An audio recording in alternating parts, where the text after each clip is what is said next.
Good morning, everybody. Glad to have you here. And I'll ask you again, like, share, comment, and then join me in Acts chapter 17, verse 10. We're going to see Paul and Silas change locations.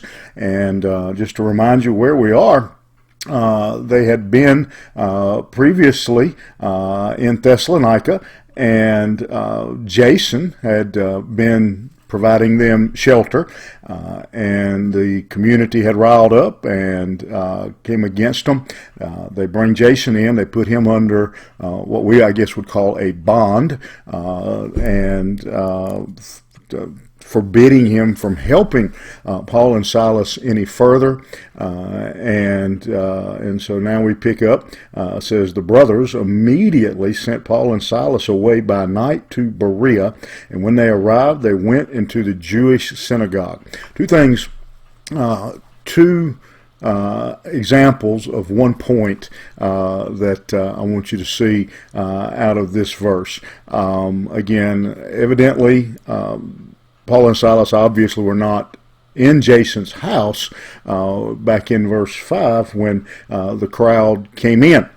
And so they instead took Jason in and threatened him.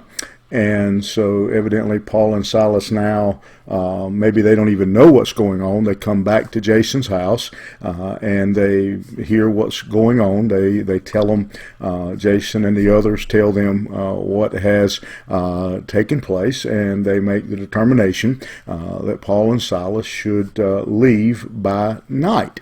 Now, a couple things that, again, I want to point out that all come back to one point. I want you to see the great bravery and courage of the church and Paul and Silas, of the believers in that time.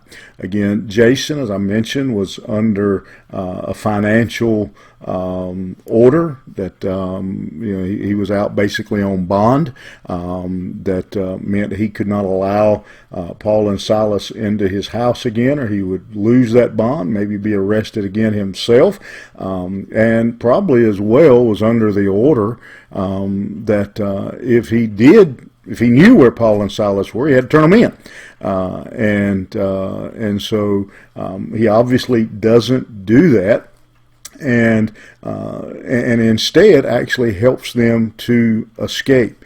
And so we see here the courage of the church, that they don't bow to the pressure that was being put on them to turn in Paul and Silas. The second thing I notice is that when Paul and Silas, they leave and they go to Berea, and the first thing they do is they go back to the synagogue and again begin to preach.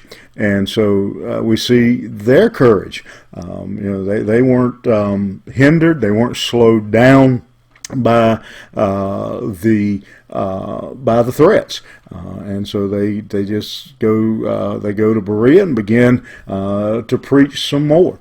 And that's a great lesson, great model for us today.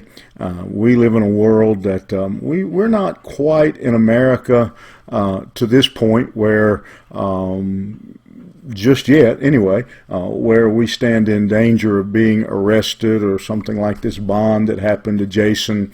We're not quite in that situation, but every day it seems to get a little more difficult and a little more challenging to share the gospel, to proclaim the name of Christ, and it takes a little more courage each day to be a witness for Jesus. And so I want to encourage you today to keep pressing on, to continue to trust the Lord, to never be ashamed, to tell others about Jesus Christ, and to pray that the Lord would give us all courage, that we'd stand together, that we would, I like the fact that this verse says the brothers, when Jason got put under this situation, under this bond from the leaders, from the authorities, his brothers didn't bail on him.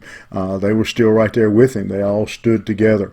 That we support each other, that we pray for each other, that we would have courage and boldness to continue to proclaim the good news of Jesus Christ in a world that is becoming more hostile by the moment towards that very message. Have a good day. Share the good news of Jesus Christ, even when it may take a little courage. We'll see you tomorrow.